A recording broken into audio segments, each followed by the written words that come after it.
Charlie. It's raining,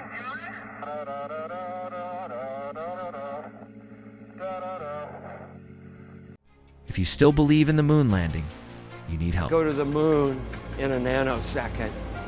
The problem is we don't have the technology to do that anymore. There comes a point where belief becomes delusion. We used to, but we destroyed that technology, and it's a painful process to build it back again. When you looked up at the sky, could you actually see the stars? We were never able to see stars from the lunar surface or on the daylight side of the moon by eye without looking through the optics. While the world watched blurry black and white images of men hopping on a dusty gray surface, millions gasped in wonder. But no one asked why the stars were missing from the sky. They told us it was the most glorious moment in human history, yet the only proof they offered was a shaky video feed, conveniently filtered through NASA's own broadcast. Have you ever looked away from Earth into the black void? Because you can see, because you can see the stars. Oh yeah. You know, and pretty much all the time you can see the stars. It's not which is a black cool void. thing. I mean, it's black, but there's all kinds. Stanley Kubrick once said that if you can fake something well enough, people will stop asking questions.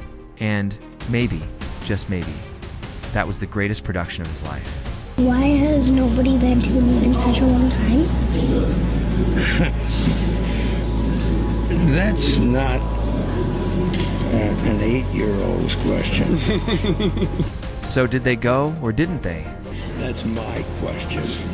I want to know, but I think I know. Because we didn't go there, and that's the way it happened. It was all done in a television studio. In this video, we will examine the subject from another perspective. I remember my parents waking me up, and we went down and we watched you guys land on the moon. No, you didn't. What? Because there wasn't any television. There wasn't anybody taking a picture. You watched animation. NASA's initial rocket research is well documented as a total failure, one disaster after another. At some point, maybe after the Apollo 1 disaster, it was decided to simulate the space program and use rockets that only needed to fly in the air until they disappeared from view. Now, one thing I really want your generation to embrace is that the Earth is a closed system. We cannot leave the Earth. NASA went from all those failed launches to an almost flawless track record capable of sending men to the moon several times without error.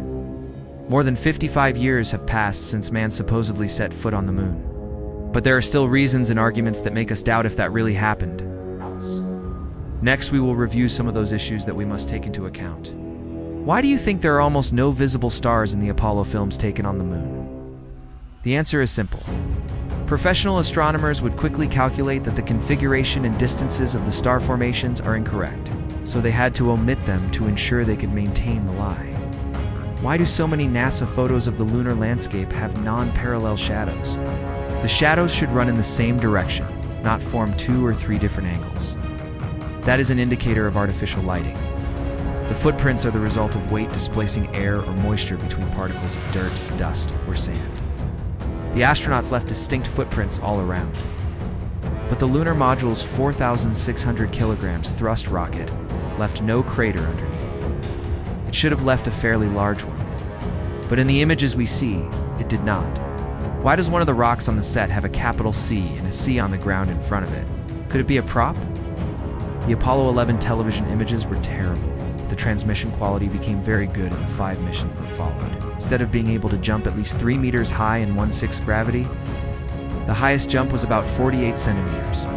Although slow-motion photography could give a reasonably convincing appearance of very low gravity, it could not hide the fact that the astronauts did not cover more ground with their steps than they would on Earth.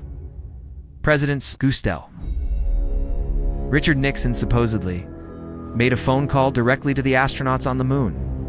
Curious that nowadays one moves away from an antenna, and the signal is lost immediately. Who would dare risk using the lunar module on the moon when a simulated moon landing had never been tested? Would it not have been more logical for NASA to send an unmanned vessel to the moon's surface before risking human lives? If the lunar rover had truly been moving in 1/6 gravity, then it would have required a width of 6 meters not to tip over on almost every turn. The rover had the same width as a normal small car. The fabric spacesuits had a zipper running from the crotch to the shoulder. There should have been a rapid air leak since even a pinhole can deflate a tire in a few hours. The water source air conditioning backpacks should have produced frequent explosive vapor discharges, but none were seen. During the Apollo 14 flag planting ceremony, the flag never stopped waving. No, it wasn't shaped to look like it was waving. Makes no sense. How do you expect us to get to the moon if we can even communicate between 2 or 3 buildings? A few minutes before being burned to death in the Apollo 1 disaster, Gus Grissom said, "Listen to this at Mission Control." This statement says a lot about what Grissom thought of NASA's progress in the grand space race. Why did NASA Administrator James E. Webb resign before the Apollo 11 mission, about 9 months before the moon landing? If the Apollo mission remains were on the moon, they would be visible today through a powerful telescope. However, no such remains can be seen with any telescope. Where did the buggy and the lunar module base go? In 1969, computer chips had not been invented. The maximum main memory of a computer at that time used by NASA during the Apollo program was 256 kilobytes, 2 at most 1 megabyte, and it occupied an entire room inside a large air-conditioned building. The supposed onboard computer of Apollo 11 had 2 kilobytes of RAM and less than 75 kilobytes in total. That is the equivalent of a simple calculator. It is said that 2 years before the Apollo 11 mission, its chief scientist Wernher von Braun took a trip to Antarctica, a privileged area for collecting moon-like rocks. Why were the plans destroyed for the lunar module and the moon buggy, if this was one of the greatest achievements in history? The problem is, we no longer have the technology to do it. We once had it, but we destroyed it. Today, NASA does not have the technology to send any man or woman to the moon and bring them back to Earth safely, as NASA astronaut Don Petty said in an interview. "I would go to the moon in a nanosecond, and rebuilding it is a grueling process." The Apollo mission was meticulously planned, but there were flaws in the plan that the public is taking into account as time passes. Unlike a simple lottery game, where nothing is planned or strategic, the Apollo mission was designed, and at that moment it seemed that every question had an answer. But as times change and more is investigated about the mission, the tables begin to turn, and the public starts to uncover the truth. It's not a conspiracy of thousands of people as one might be led to believe. Rather, thousands were employed to work on the Apollo mission, but very few had access to the entire project. By giving many people a small role in the mission, they did not have access and would not see the whole project. Very few NASA employees or officers knew the truth because they believed that the computer and television data they were receiving were genuine. Only a few knew what was really happening. That's how it is today. Only a few are involved. Only a counted few supposedly go into outer space. To which he replied, "Why didn't we go back?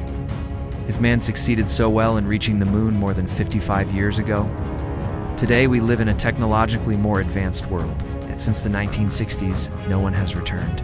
In an interview during the 2015 National Book Festival at the Walter E. Washington Convention Center, a girl asked astronaut Buzz Aldrin, "Why has no one been to the moon in so long?" Her question and his unscripted answer was truly striking. At that moment, he accidentally spoke the truth. If we've never been to the moon, it means we've never really left Earth. What do you think about this topic?